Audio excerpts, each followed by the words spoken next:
back to another episode of Chase for the Checkers. I'm your host, Matty NASCAR, and we are back for Bristol. It's Bristol, baby.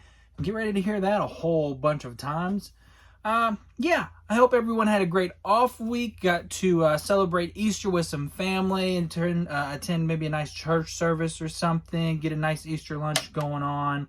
But it's time for Bristol. We're back. Let's talk some Bristol bets. I do not have a lot this week.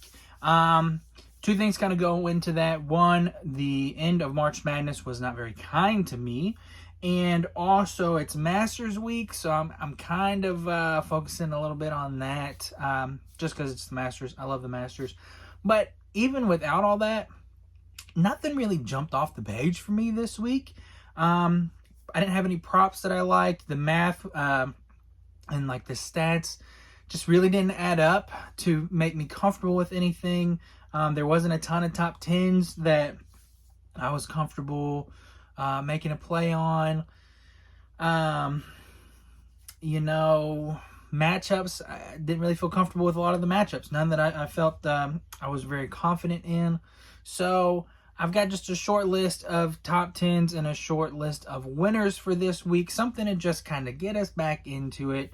But I am still pretty confident in these picks, and I think that we can keep our streak going of adding a checkered flag. We did have Chase Elliott to win at Martinsville a couple weeks ago, so that was great. Hoping that we can continue picking a winner and collecting those checkered flags. But without further ado, let's jump into it. Let's jump into my top 10 picks that I have. So the first one I have is Ross Chastain at plus 170, and I have that on Caesars. So Ross Chastain, part of Trackhouse Racing, and it is no secret that right now Trackhouse is kind of struggling. In fact, really the only person who's doing well for Trackhouse, who has impressed or had some good runs, is Shane Van Gisbergen, SVG. Connor Zilic has had a rough go of it for his rookie campaign so far, and then Ross Chastain has just been kind of so-so. But here at Bristol, he has an average finish of 13.3.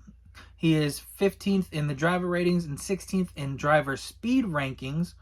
But what stood out to me is his low tire wear finishes that he has here. So, side note, at Bristol, a lot of why the stats kind of were all over the place and made for a bit of a tougher time for me to find some things that I really liked. It's because we've had some high tire wear and then we've had some low tire wear.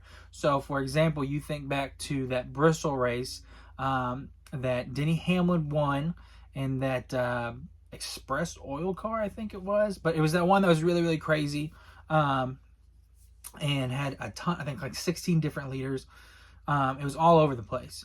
But then you have the one I believe was maybe the same year, but the night race where Kyle Larson led like 462 laps. There was like 4 drivers who led a lap, or not even that, I don't think, in that one. So just kind of all over the place.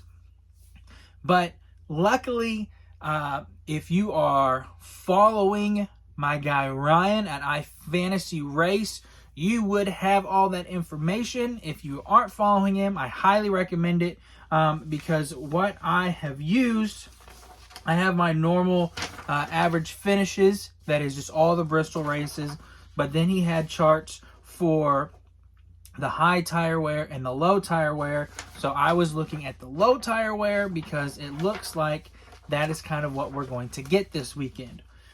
So, side note over, going back to Ross Chastain, when I'm looking at the low tire wear races, there's 4 of them. He has finished top 10 3 out of the 4 times, and that puts his average finish up to an 11.5. So, because of that, and at plus 170, I like taking that chance for Ross Chastain. I'm hoping maybe this off week has done some good for him and Trackhouse to kind of, I don't know, put some pieces together or something to get them back on a better track, I guess. Or, just because I am a little iffy about this one. I like it because usually when a guy runs consistently well, he will still be there. So I can see him being in that 16th to 9th place area. So definitely a contender for a top 10, and I like those odds. But let's move on. Another guy I've got is Carson Hocevar at plus 135 on DraftKings. Carson is a guy who has impressed myself and a lot of people from what I have seen on X, Twitter, whatever you want to call it. They've had speed this year, and he's also not making those kind of bonehead mistakes. He's made a couple, don't get me wrong. But that is kind of playing into those odds. I'm kind of surprised that they're at plus 135. I figured it'd be a little bit more, but I'll still take it at plus money. His average finish is 14.8. Driver rating is 13.8. Speed ranking, 14.8. So that's enough to get me to take him for a top 10 personally, because when he's already in that area, but then you take how well they've been running and he's been making some better decisions, I like him at plus 135 to get a top 10. Plus, we also know Bristol is a type of place that you can put the bumper to somebody, move them. Carson Hocevar is not afraid to do that. I think his aggression can definitely get him into that top 10 contention. So, last one. Like I said, just a few. Bubba Wallace for a top 10. I have on my article, I put plus 200, but when I went to actually take it again, because I forgot to take him before I put him in, it had dropped. So I think I have him at plus 190 on DraftKings is the best you can get him now. But Bubba Wallace doesn't have like spectacular... Actually, let me back up a little bit. Bubba Wallace, let's talk about how he's done so far this year. Started off really hot. Started off doing really well. Was like consistent top 10 finisher, running in the top 10. And then the last couple weeks, 2 DNFs. I think, kind of like with Ross Chastain, how I'm hoping this break came at a good time. I think this probably came at a good time for that 23 team. Hopefully they can calm down and get back on track on getting some good finishes. Because of that and how fast the 23-11 team has been this year and just the 23 team in general, I'm putting that into why I'm taking this. When I read the stats, it doesn't scream top 10 pick, but it's kind of like, I think it was Phoenix, where his average finish wasn't very good, but if you looked at how well how much speed he would have and how what his driver rating was, you can see that he's good there, just ran into trouble. And that's kind of the same case here with Bubba Wallace. So his stats, he's got an average finish of 21.3, and even if we do the low tie races, it moves it up a little bit, but it's only 15.8. So still nothing great, nothing that says he's a lock for a top 10. But his driver rating here is 13.5, putting him 12th overall, and his speed ranking is 10th overall at 12.2. So for a driver who has been running in the top 10 consistently, has shown speed, probably other than the last 2 races, you would see his average finish probably be moving up. I really like this at plus 190. I think it's definitely a good bet. So I would not be surprised to see that. What I would love to have seen, I haven't seen it anywhere, but if there was a Bubba Wallace-Tyler Reddick matchup, I think that one would be a good one to see just kind of where it would be at. I haven't seen that. That's just me kind of thinking off the top of the dome. But anyways, Bubba Wallace, top 10. I think they can definitely get it done. They've had the speed. They've had the consistency, just not the finishes. Bubba Wallace, top 10. But that's it for my top 10s. Let's jump into winners. I only have 4 winners this week, and I'm going to tell you why. When you look at this, you can see here, it's really, really green up here and like consistently green for these drivers. It's the same with the overall average finishes. It's the same with speed rankings, driver ratings. There is a big Bristol 3 here is what I'm calling it. 3 guys who are at the top of the charts consistently for everything. And That's kind of who I'm looking at. Starting with Kyle Larson, who is approaching 1 year without a win. That's insane to me. And that is solely, it's not solely, but that's a big reason why I'm taking Kyle Larson at plus 400 on DraftKings, by the way, is I just have a hard time believing him going a year without a win. I think they can get it done. Another one who Hendrick, I think, hopefully benefited from this off week, coming off a win with Chase Elliott. So I like Kyle Larson. Hendrick kind of got that monkey off their back. I like Kyle Larson this week to come in and get the monkey off his back as far as finally getting in the winner's circle again. So all of that is just kind of vibes. Like, it's Kyle Larson. He's going to win eventually. There's no way he goes a year without winning. But also the stats, he's in that big three. He is third in speed rankings, third in driver ratings, and second in average finish. And if you do the 4 low tire wear races, he has got the best average finish at 2.3. So, I said it before earlier, Kyle Larson has dominated this race before. 462 laps led is insane. Definitely has potential snooze fest level type skill here. So, may not like the number. I know I've seen some 3-somethings out there. Plus 400 is the best that I found. I'm going to go ahead and take it. Kyle Larson plus 400. Another guy who's in that big 3, what was it? What I say? The Bristol Big 3 is Denny Hamlin at plus 550 on DraftKings. Had the best car at Martinsville. Let it slip away. And I think even though they didn't get the win, Denny Hamlin, that 11 crew, they're running really well. He's obviously not slowing down any, and I don't see him slowing down here at Bristol. He's a former winner here. He is in that top 3 of stats. He's second in driver ratings, second in speed rankings, third best average finish in the next gen races, second overall in the low tire races. And like I said, he's shown that they're still at the top of their game, not slowing down regardless of his age or what stuff they've went through this off season. So Denny Hamlin is going to be a contender this week. I can guarantee it almost. I would be very surprised if he's not. So again, part of that big 3, Denny Hamlin plus 550. The next guy, this is where it's kind of interesting. The last of the Bristol Big 3 is Christopher Bell. I'm taking him at plus 700. And here's what's funny to me. He is the 3rd favorite, but he is first in speed rankings, first in driver ratings, and first in average finishes. He is 3rd in average finishes as far as the low tire wear at 5, or at 5.0, fifth place average finish. But at plus 700 for a guy who's first in all of the stats here and the most recent winner here seems like a pretty good bet. Now, they didn't have the speed at Martinsville like I thought they would.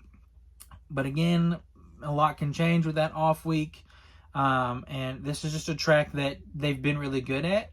The other thing I noticed, there is a bit of a trend where lately it has been back-to-back. So Denny Hamlin won in, let me find it here. Denny Hamlin won in 2023, and then, no, that's not it. Sorry. Here we go. Denny Hamlin won in 2023, and then the first race of 2024. So back-to-back. And then Kyle Larson won the second race of 2024 and the first race of 2025. Back-to-back. Last year's winner, Christopher Bell. I think the trend continues. And he wins again, going back-to-back. I mean, he's got all the best stats here. And he's plus 700. He's the 3rd best favorite. So I really like that bet. Is old C. Bell bringing it home, continuing that trend, being a back-to-back winner here.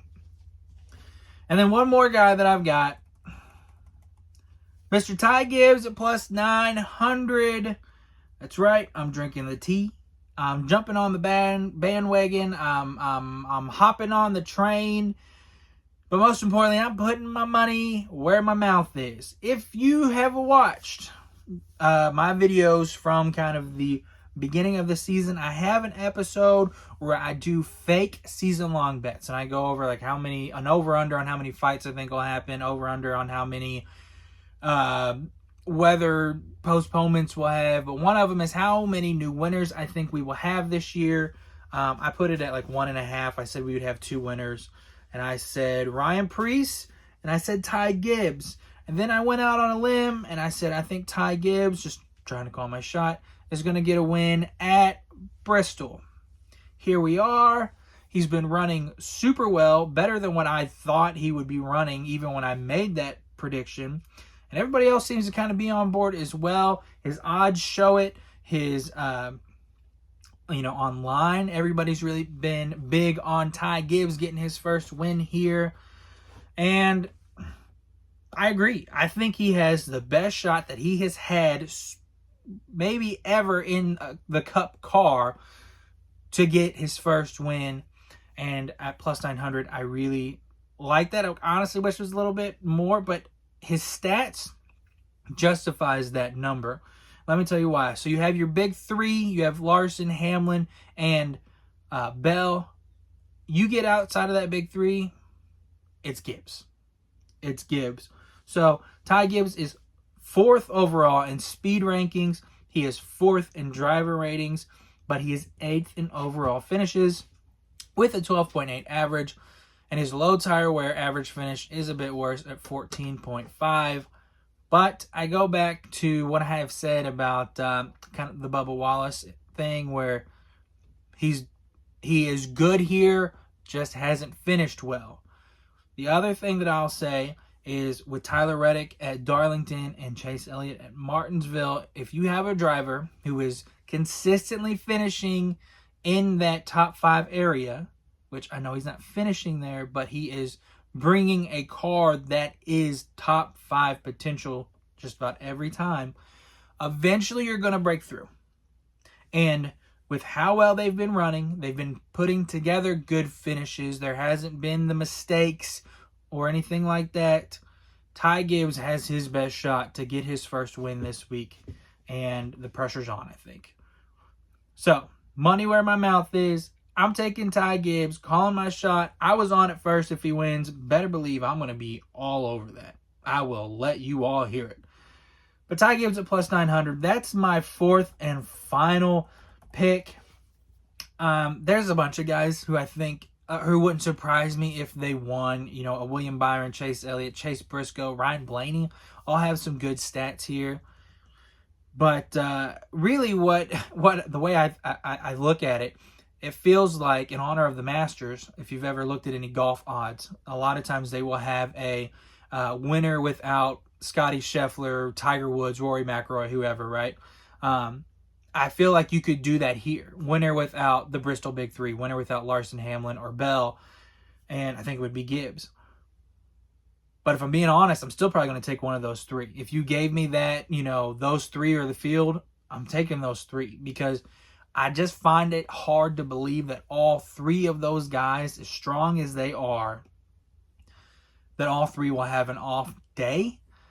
I could definitely be wrong, but I'm betting on those 3, to be honest. And if it's not one of those 3, it's been Gibbs who's been the next guy up. So those are my 4 picks for winners. Those are my 3 picks for a top 10. I would love to know what you think. Who's your picks? Do you have somebody different? Let me know. If you're not already following me, give me a follow on my X page, whether it's the Matty NASCAR one or the Chase for Checkers one. Give me a subscribe on Substack. I do articles there. You got this article early if you do subscribe. And yeah, I'm excited for Bristol. I know it's been kind of a snooze fest at times, but there is potential that we have a race like that's really, really good. But I'm going to be honest, I'm also going to have the Masters on. So If it's a snooze fest, it's a snooze fest. But I think if it's a snooze fest, it's because one of those three guys is stinking up the show. So, those are my picks. I will be back Sunday night with the post-race take show. Until then, you all have a great weekend. And good luck chasing the checkers. See you guys.